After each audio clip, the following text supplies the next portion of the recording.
আসছে, যাই যাই। আমি না বড় গল্পিয়া বঠি, যেখানে একবার গল্প শুরু করি সব ভুলে যাই। যাই যাই, তাড়াতাড়ি ভিতরে যাই। বাবা এ বাবা এমন করছে কেন? আর কোনো রোগ আছে নাকি? এই হ্যালো হ্যালো, কি হয়েছে? বসো ভালো করে। না, তেমন কিছু হয় নাই। এই ইন্টারভিউ দিতে এসেছি নি, ভয়ে গোটা শরীরটা যেমন চুলকাচ্ছে, তাই পিছনটা একটু চেয়ারে ঘষছে, আরাম লাগছে। এখন বসুন চুপ দিয়ে, বাকিটা ঘরে যেয়ে বিছুতি পাতা দিয়ে ঘষে নেবেন। তোমার নাম কি? আমার নাম বল্টুচরণ পাদুকা, মধুকুল্ল গোত্র। তোমাকে আমি শুধু তোমার নাম বলতে বলেছি, গোত্র বলতে বলিনি। কেন? মন্দিরের বামুনগুলোও তো নাম বলতে বলে। সবাই দেখেছি বরের নাম, ছায়ের নাম, নাম গোত্র সবকিছু বলে। আমি তো তাও অত কিছু বলিনি। তুমি একটা এত বড় কোম্পানিতে চাকরির ইন্টারভিউ দিতে এসেছো, একটু তো সেরকম ভাবে আসবে। একটা লুঙ্গি একটা স্যান্ডো গেঞ্জি পরে চলে এসেছো। আসলে কি হয়েছে স্যার জানেন?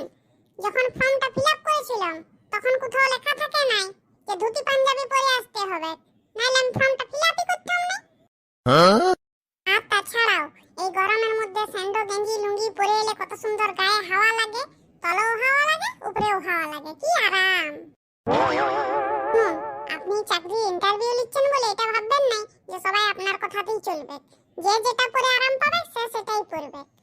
আমি জামা পরলে আমার বগলগুলো ঘেমে গুমসে যায়, আষাঢ়ে মেঘের মতন কালো হয়ে যায়, তাই আমি জামা পরিনি। আচ্ছা ঠিক আছে, বাদ দাও সেসব কথা, আসল কথায় আসি। আমিও তো সেটাই কখন থেকে বলছি যে আসল কথাটা বলুন, চাকরিটা আমার হচ্ছে কি হচ্ছে না। দাঁড়ান, আপনি তো এই এসেছেন সবে, আগে আপনার ইন্টারভিউ নিই তারপরে তো বলবো। আচ্ছা আপনার কোয়ালিফিকেশন কত দূর? ওটা আবার কি? মানে আপনার যোগ্যতা, যোগ্যতা কত দূর? আপনি পড়াশোনা কত দূর করেছেন? কেন?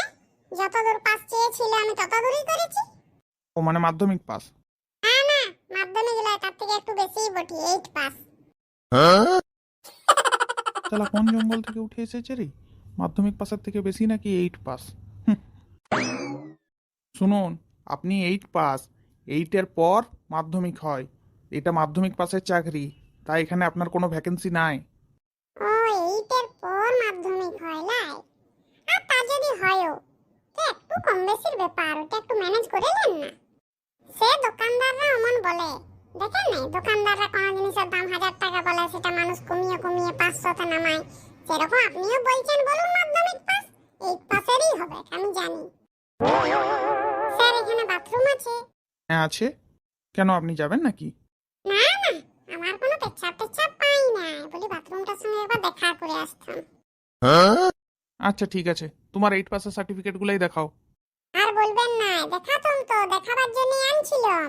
আনতে আনতে রাস্তায় হেগে দিল, দিয়ে সব কাগজপত্র ছিঁড়ে গেল। কেন, কে হেগে দিল?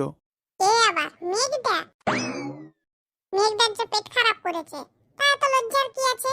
বললেই হতো, আগে বললাম দুটো অ্যান্টোকুইনাল দিয়ে দিতাম। মানে তুমি বলছো মেয়েগো তাহলে পায়খানা করে?